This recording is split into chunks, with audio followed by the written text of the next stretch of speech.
1974 finals, but didn't win that one. So you know what? I knew that Brennan was going to. I knew it. I knew it. I saw. Okay. You knew it was coming. I saw the look on his face. The devil is always busy, isn't it? I saw the look on his face and knew it was about to be messy. Little demon, little baby demon. You heard a baby driver? Here go baby demon over there. I know. I thought I saw you. Boy, you ain't worth it. I saw you worth the hook. I thought that you was on the baseline.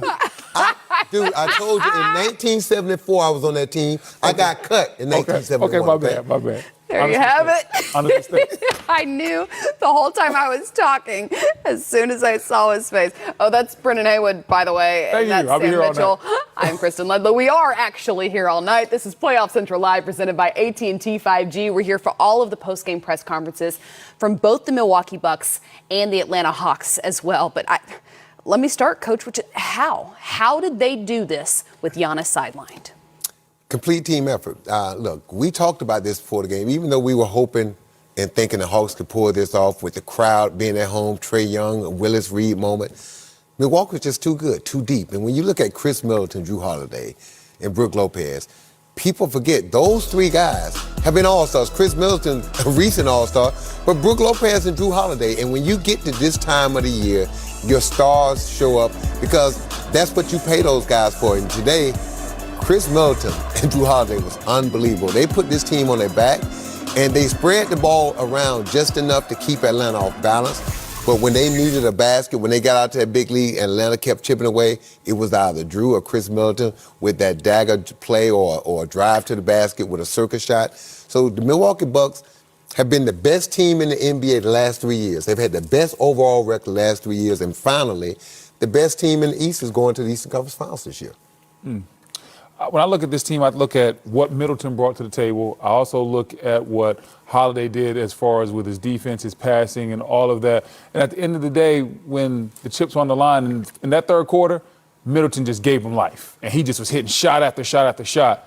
And in the fourth quarter, Holiday's like, hey, don't worry about it, it's my time. Then Holiday came in and he had some big moments. And I thought the biggest bucket of the game for me was when Atlanta went on that run, and I think they cut it to around like 6 points.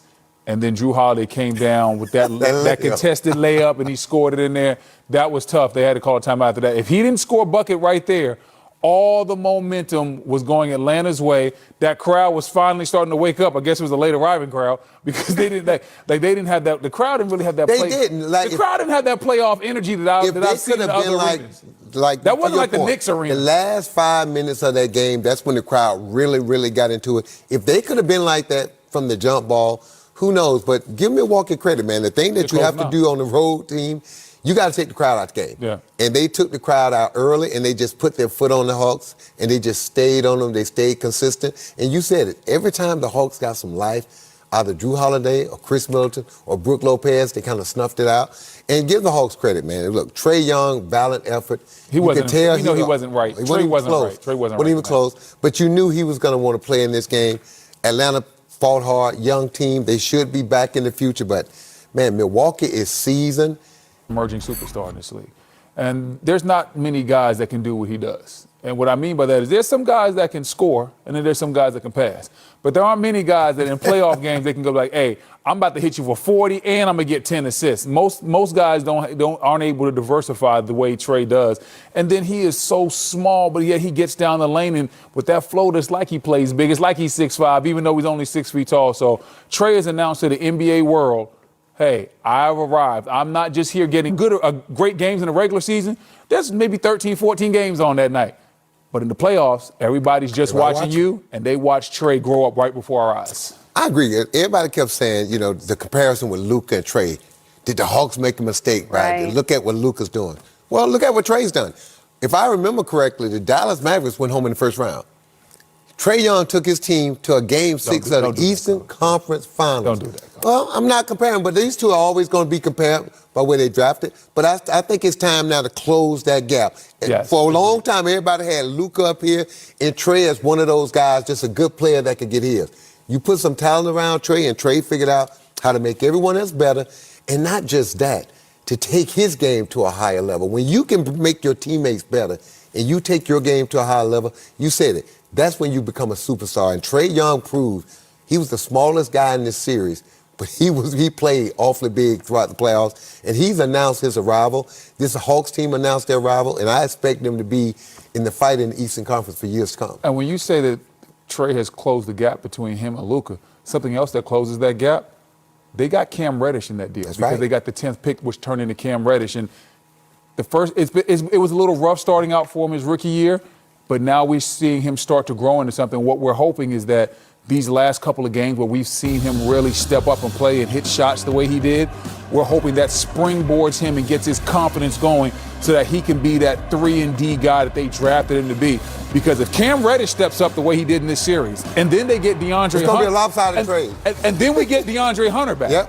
But just if Cam Reddish steps up, then no one will say this is, the Hawk. No one will say Dallas got the better of this deal. No. Because if Cam Reddish turns into what we know he can be, what his talent level says he can be, and they still have Trey, we're like, wow, these Hawks are really set up to do well. Right now, I think it's 50-50. When you look at Luka and you look at Trey, you look at the numbers that they both put up, you look at the assists, you look at the shooting, you look at what Trey does and what Luka does, and then the fact that you add in Cam. Yeah. Look, it's already Atlanta won that trade. Both of them got significantly better. Both of them got great players, but the Hawks got two. Yeah. And Cam Reddish, I coached him at DC Station when he was a young kid. He is going to be good. It's unfortunate, to your point. This might have been a different series if Hunter and Cam Reddish would have been healthy throughout the playoffs. Right.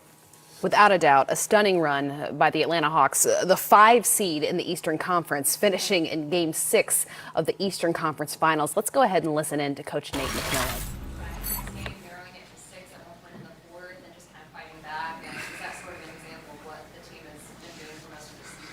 It's just a resilient group. You know, they've been doing this all season long, and, you know, I want to, thank the organization, Tony, Jamie, and Travis for the opportunity to work with this group. They've been a great group all season long. You know, it was a huge challenge for them once, Coach Pierce was let go. And I challenged those guys to be better, to do better, to sacrifice, to commit to each other, and they did. It just shows that when you get a group of guys just working together for the same common goal, they have talent. Every NBA team has talent. You can win games. And what they did this season it wasn't luck wasn't involved. It was hard work. It was sacrificing. It was committing to each other. It was trusting each other, and the effort was there every single night. And they played themselves into the Eastern Conference Finals. With a chance to go to the finals. But, Milwaukee is a really good team. They're a really good team. I know they was missing Giannis, but that team was on a mission. They've been on a mission for the last couple of years. Every time we tried to make a run tonight, they answered. And, they just, Bud and his crew really just did a solid job in this series.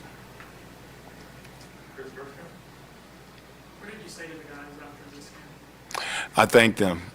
I thank them for committing. I thank them for sacrificing.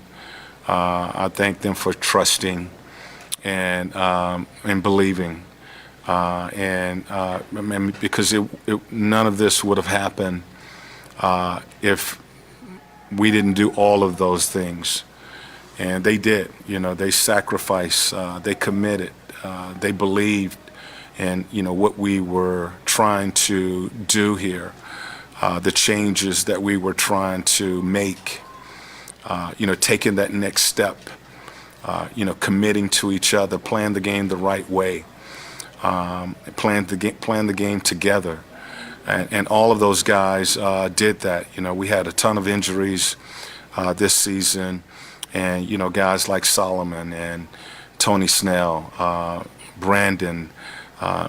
They all stepped in when they got their opportunity and made the most of it. And, Then you have Clint and Kevin and Bogey. Cam comes back from an injury and gives us a lift. Trey just, I've seen a lot of growth in this team, in Trey leading this team. And as I, told him, this wasn't a fluke. This wasn't luck. He's built for this time of the season, and he did a hell of a job leading his team here. This is the start of something special after this kind of run? I think I told them that it certainly could be. They've gotten a taste of what it takes to get here. It's hard.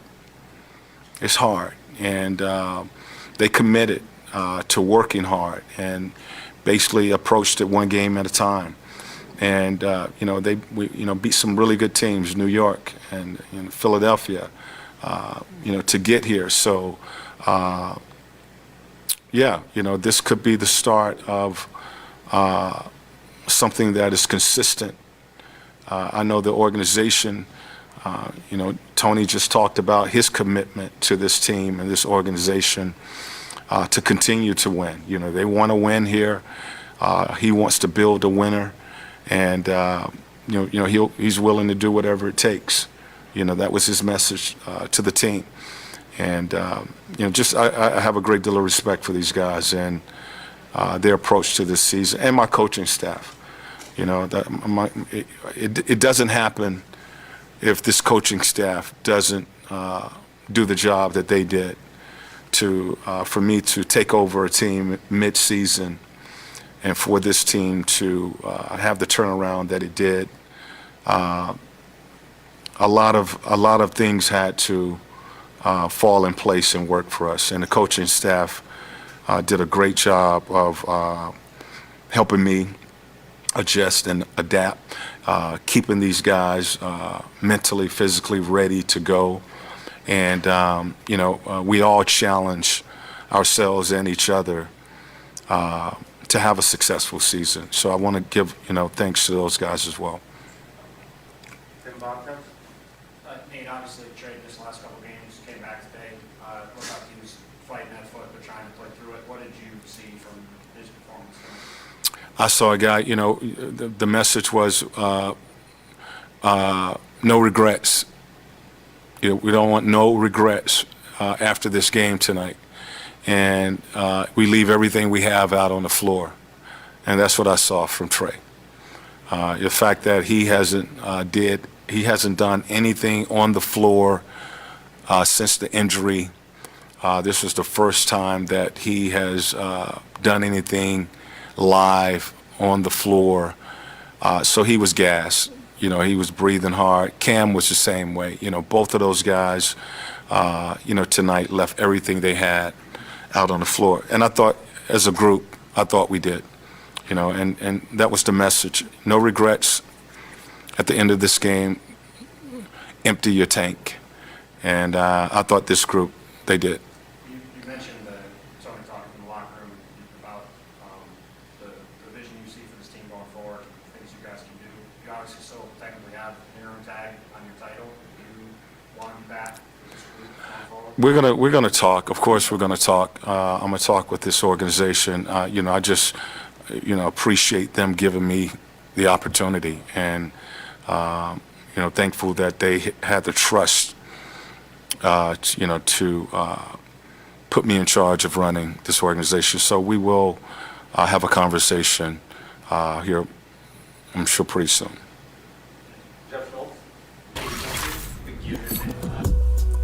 We're taking a look at the Hawks season in review. Again, the 5th seed in the Eastern Conference playoff race, and took it to a Game 6 of the Eastern Conference Finals.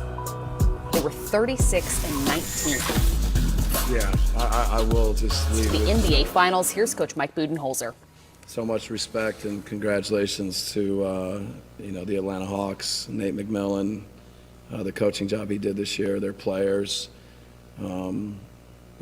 Just a tough series, and so impressed by them and so much respect for them. So feel fortunate to be moving on, because they're a really, really good team, a really well-coached team by Nate.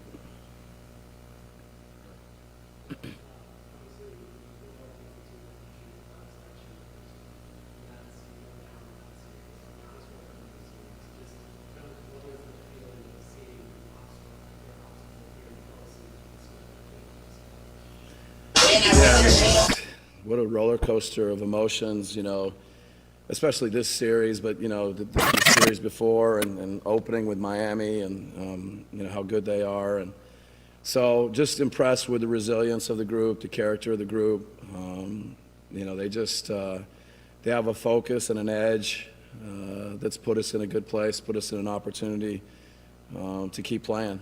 And so you got to deal with all those emotions, all the, you know, everything that goes into each round, and this group has been able to do that.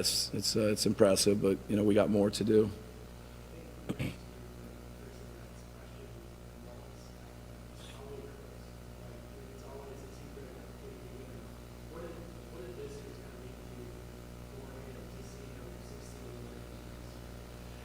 Yeah, he's such a great player. You know, such a great human being. To be around him every day.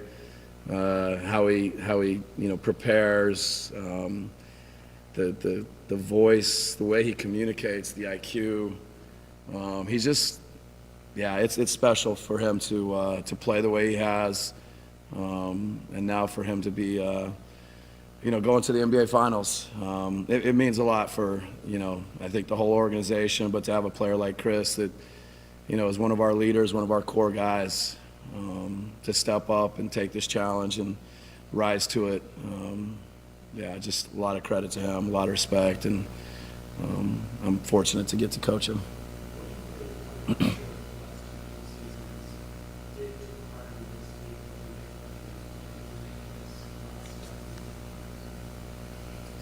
Yeah, I mean, every team's got a different journey. Every team's got to go through different things.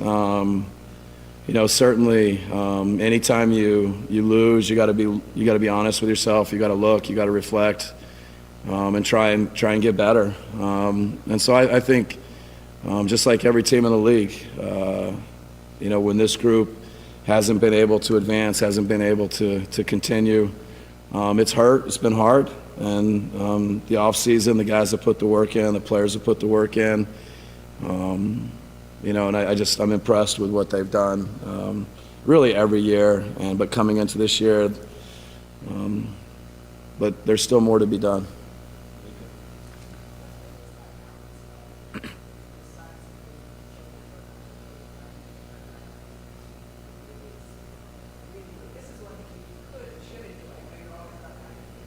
Yeah. Yeah, I mean, I think, you know, really players for sure, and I think the whole organization, the front office, coaches, the owners, you know, take a second and enjoy this. This doesn't happen very often. It's special. And then, you know, we've had kind of long extended pauses in between each round, and kind of excited to try it without one. You know, maybe we can be the team that's, you know, in a rhythm and all that. And after game one, I'm sure we'll talk about which was better, rest or rhythm and all that. So, but it's a quick turn, but, you know, we'll be ready.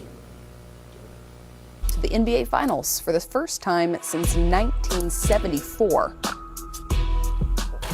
John Collins and Cam Reddish both addressing the media now. No, yeah, for sure. That has a lot to do with it. You know, the grittiness, the competitiveness that we played with all year, the never die attitude that we've had.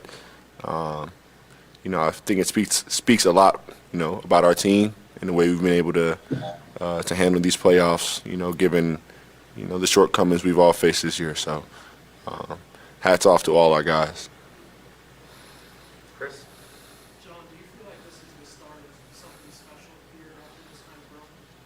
Yeah, definitely. You know, I felt that way from, you know, the beginning of the year, honestly, from when we drafted, you know, Kevin, Trey, Cam, and Dre, Bruno, all those guys. You know, I felt it then. So to see it, you know, manifest itself is beautiful. So I'm just hoping we can continue to build. And then Cam, Nate just said that you took a liking to you from Coach Day. What's your relationship with Mike and how has he helped you? I mean, now you're absolutely right. I mean, we kind of had a connection when I first met him. Um, I mean, he just told me to just play my game. I ain't had that in a minute, man. So it felt good to just, have somebody I feel like that was on my side. Um, and I'm always gonna have his back for sure. But good dude, great relationship. Jeff? For both of you, when did you first find out that Trey was going to play? Do you think you would try it all along, and then how quickly, sort of in the game, as you're watching him, did you realize, this guy's just got the talent, but it's not going to be for Trey? Yeah, I think I really figured it out as we were putting on our jerseys and just trying to head out onto the court. It's really a game time decision on his part, and as you said, he went out there and competed his ass off. Competed like a true champ, and tried to just lay it out there on the line for his team, and that's all we can respect from him. Tim? Obviously, I guess actually for both of you guys, Chris Middleton obviously has been a key guy for them in this series. What was he able to do in that second half that was able to kind of keep them? Hey, Jelani, can I get a question in here when you go to the Zoom? Yeah. Oh, my bad. I'm sorry. Could you repeat that for us? Yeah. Chris Middleton has obviously been a key guy for them this series. That a big game for, or a big game for, I should say. He was able to get a bunch of shots in the third quarter. I got you. What did he do to kind of get going there in the second half? Yeah, he's just a great player, very skilled player, and once he catches the rhythm, we don't like anybody to catch a rhythm, but everybody in this league is a pro for a reason, and once a guy gets hot, it's just tough to stop. So, as I said, hats off to Chris, who had a great series, and we just got to give him credit.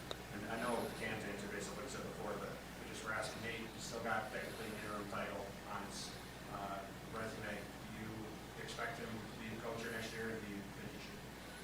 Yeah, I would expect it to be a major shock if we didn't see Nate back as a coach of the Atlanta Hawks next year. I would definitely be extremely surprised. What about working under him the past 2 months have you appreciated most? Honestly, just his honesty with us.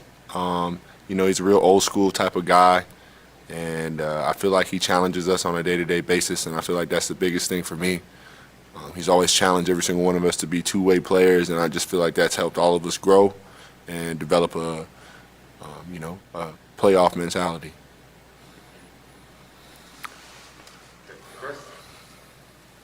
Obviously, only played 3 games in the playoffs after almost 4 months. But how can you use what you showed in these 3 games to hopefully propel you into the season?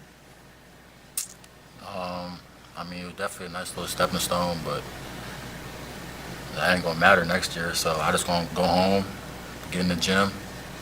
I mean, just work. As simple as that. What do you feel like you needed to come this offseason? Everything. I knew you was gonna ask that. Everything.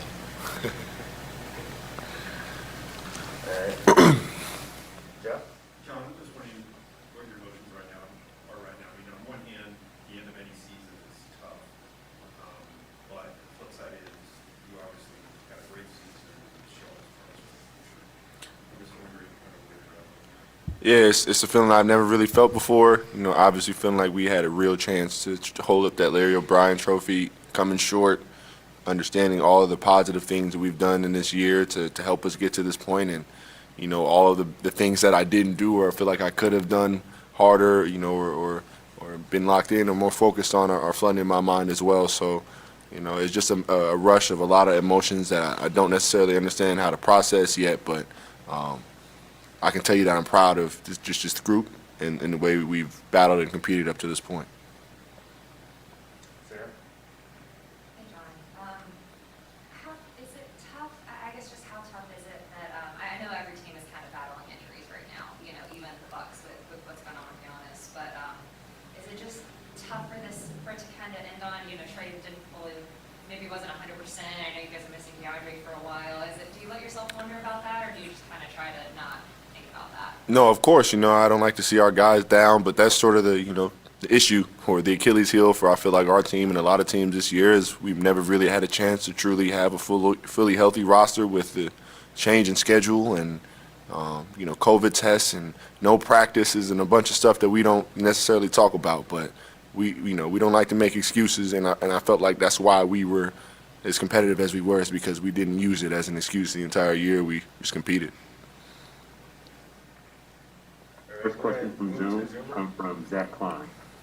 John, the future is bright to say the least in this city. The fact that you guys put Hawks basketball back on the map, your feeling towards that and the future of this team, this core. Yeah, it started with our young core that we were, drafted and stuck together. We have a great relationship, and I felt like what we've been able to do this year, as I said before, in the midst of all the chaos and new obstacles that we had to overcome, is a big stepping stone for us going into the future, and we just got to build on that. Maria Martin. John, kind of building off of Zach's question a little bit, what makes you feel like this team is now built for sustainable success? Well, I feel like it was the one thing that we were missing, and that was playoff experience. We got to taste a little bit of that. Obviously, it didn't end the way we wanted, but I feel like that was the most important part. I definitely feel like we have the young talent. Dre, myself, Cam, Trey, everybody here. I feel like, the young core is here, the veterans are here, the coaching. We just needed some experience to sort of hang our hat on and understand what it feels like. Brandon Harper. Hey, Cam, you had a heck of a game today. 6 threes coming off the bench, which is a record for a Hawks player coming off the bench in the playoffs. A lot of guys in the league, a lot of young guys who you come up with through the AAU circuit give you a lot of respect and they know your game. But for a lot of other people in the league who may not have known what you can do, what do you think you showed them since you've been back? I don't do it on both sides of the ball. I'm going to get after it defensively, offensively. It don't even matter. I don't really know how else to say it. It's pretty self-explanatory, I feel like. In the most respectful way possible, by the way. I ain't trying to be,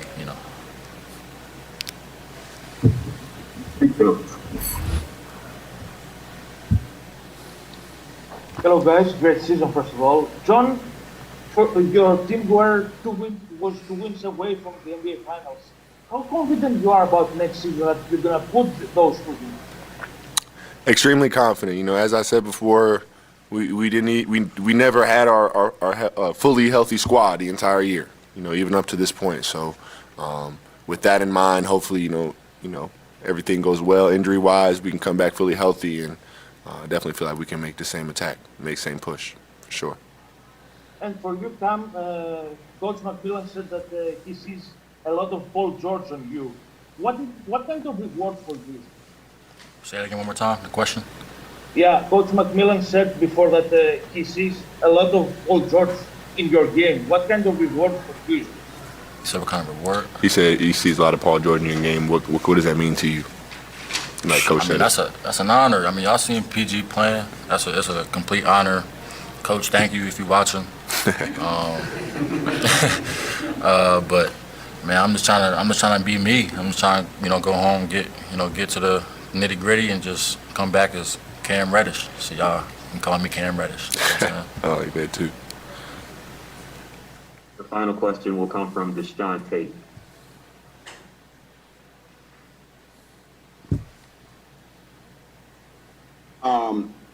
Two-part question. I guess the first part for you guys is what is it exactly that you want Hawks Nation, who have been down with you guys for so long, especially with there being a time that you guys were really playing so well as a team and showing in the results all the way up until this point. What is it that you want people and Hawks fans and stuff with you through that process to remember the most about this season?